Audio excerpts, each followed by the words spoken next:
なんかねあれなんですよ、我々が何度も名前を出してるね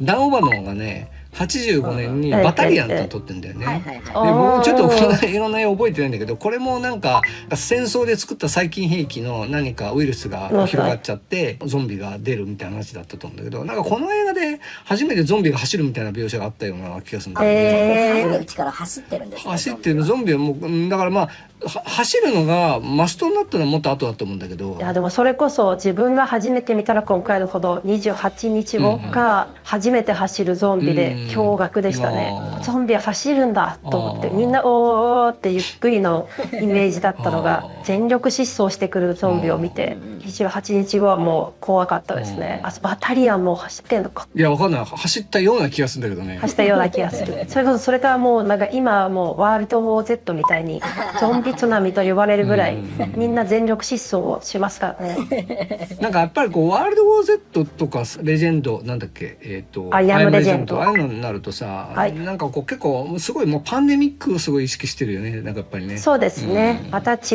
うもののメタファーになってますよね。あとやっぱ家族の話になってくるよね、なんかね。そこで家族とどうやってそこを乗り切るかみたいなね。これだけジャンルがないとゾンビが何のメタファーかっていうのがやっぱ時代によって結構変わってくるかなっていうイメージがあって、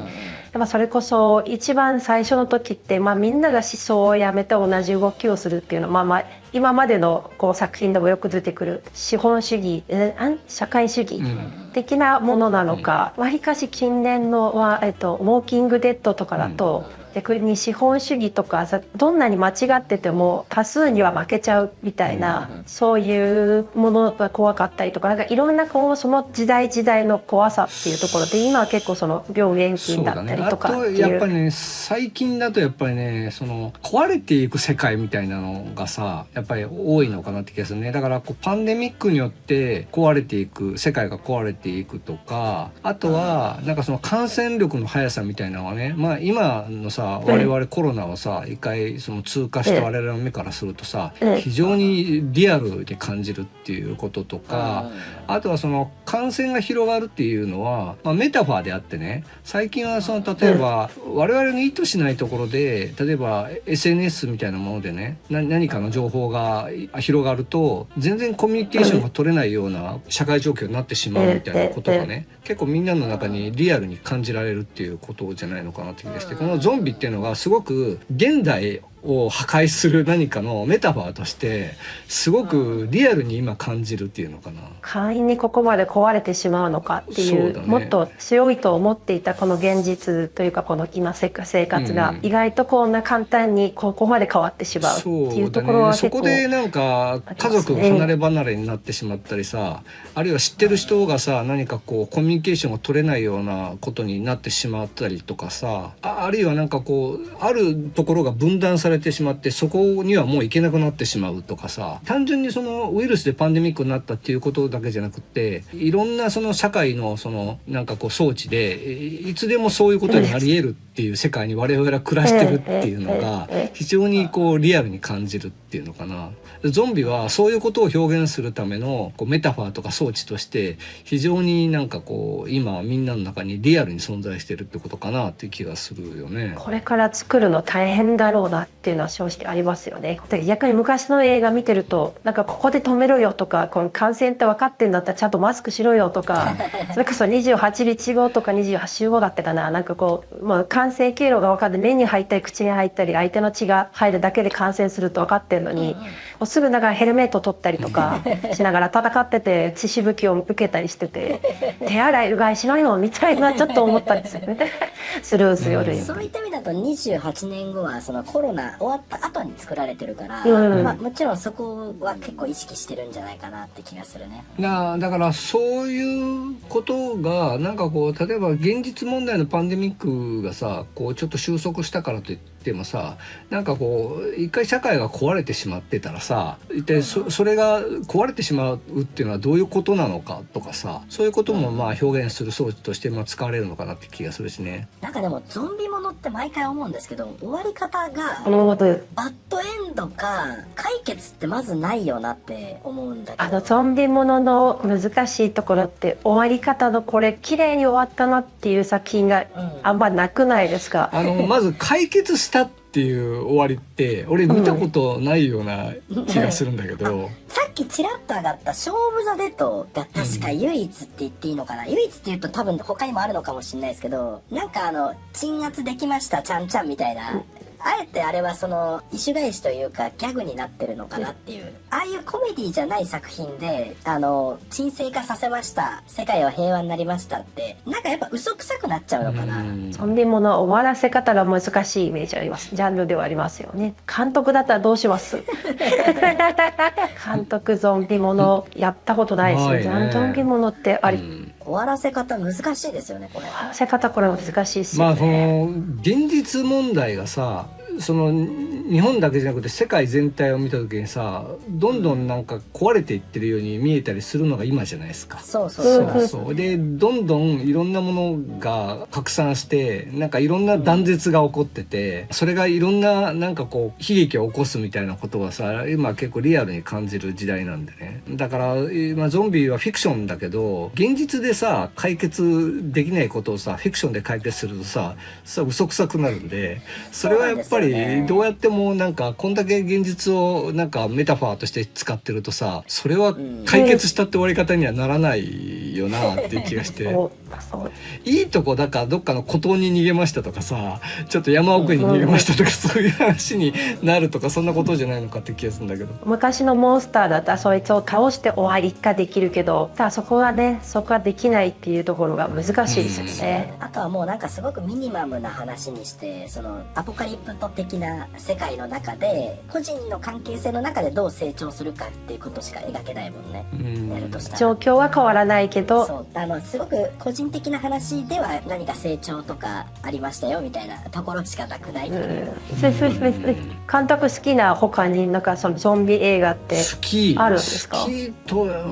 どうなんだろうね。まあでもリアルタイムなんで、まあやっぱりゾンビは好きっていうんじゃないけどすごく印象に残ってるっていうのと、あとはこれも好きっていうんじゃないんだけど、スペースヴァンパイアっていうのが結構印象に残ってる。スペースヴァンパイア、これは思いっきりヴァンパイアって入ってますけど、スペースヴァンパイアですね。これゾンビものなんですかそれ？ゾンビが出てくるねこれは。これ脚本ダン・オバノンで、そうなんだ。監督はトビー・フーパー。監督はトビー・フーパーなんですよね。トビー・フーパーって何の監督ですか？トビー・フーパーすごい監督ですよ。トビー・フーパーって悪魔の生贄テキサス・チェーンソー・マサカーっていう映画、あれを監督した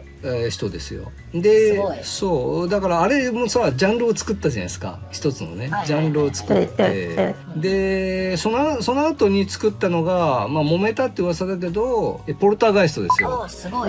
い。でそれであとまた作ったのがスペースヴァンパイアですよ。だからこのスペースヴァンパイアってちょっとまあどういう話かってちょっとまあ説明しないですけど、まあ見てもらったら知ってください。簡単にゾンビが出てくるあたり俺ちょっとだけど説明難しいな。なんかちょっとある時にある宇宙になんか彗星があって、何百年か何千年かに一回来るような彗星が地球に接近してきて、でその接近してくる彗星の胸に混じって謎の文明の何か遺跡みたいなのが漂流してるっていうのがあって、でそこに NASA のなんか宇宙船がそこに近づいて調べたら、そこに裸の美女と男性が眠ってたのよ。でそれをまあ連れて帰ってくると、地球に連れてきて帰ってくると、まあそこから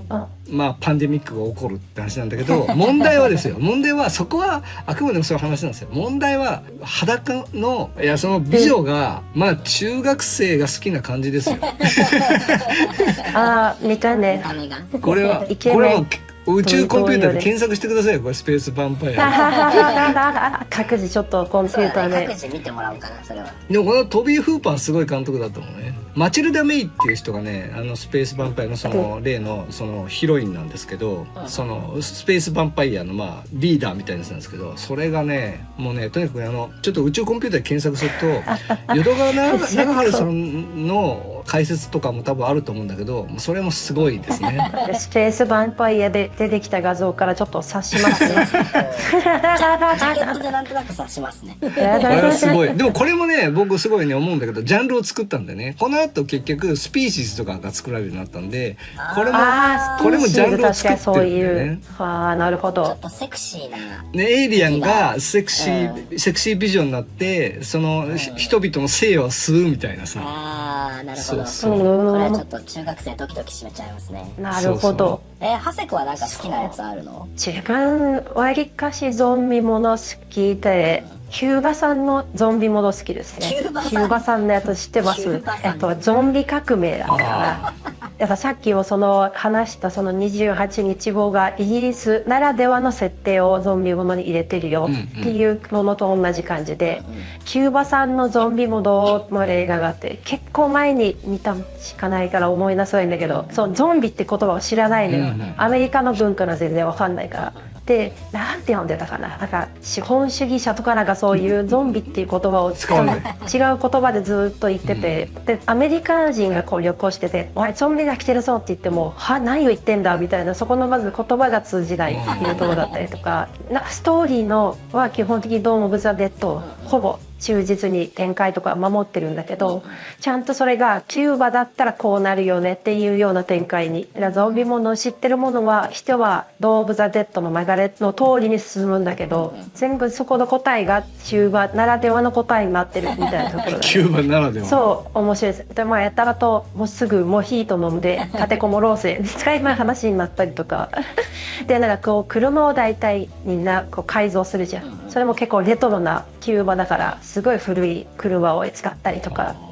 その辺のね大喜利が面白くて好きですね。まあなんかドラムでさ「ウォーキングデッド」とかあったじゃないですか。はいはい、だからシリーズも好きですね。多分その WZ とかからもそうだったと思うけど、なんかやっぱりこう昨今やっぱこう家族の話みたいなのはゾンビの結構モチーフになったりするよね。それって当初はなかったんですか？最初そうなかったね、逆にそこってなんかセットなのかなってと思ってましたね。いや多分だからそこはやっぱりワールド・ウォー Z とかあたりから来た感じじゃないのかな。そうか。まああとそんだけゾンビがいわゆる一般化したってことじゃないかな。その結構その昔は B ムービーとかでその好きなちょっとマニアがなんか見るみたいなもんだったのがすごいその広がって、まあなんかこうゾンビってジャンル自体が誰も知るものになったみたいなことじゃないのかな。ゾンビを説明しなくてもよくなったから、その中にドラマを作るとなるとやっぱりその家族っていうところで分かりやすくピンチを描いたり、なんかその作品の中にそのいわゆるゾンビ映画っていうものがある世界なのかない世界なのかっていうのもちょっとあるよね。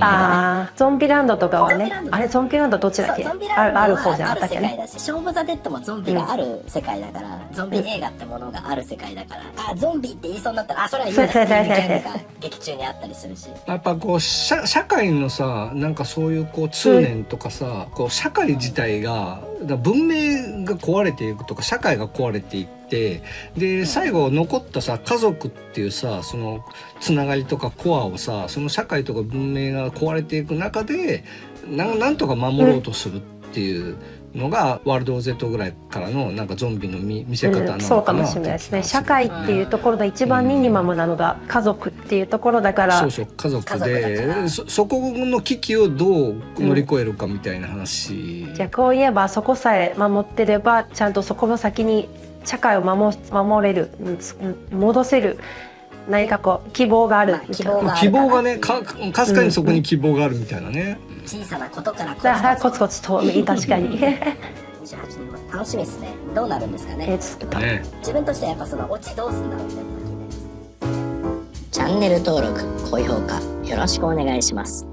またのご来店をお待ちしております。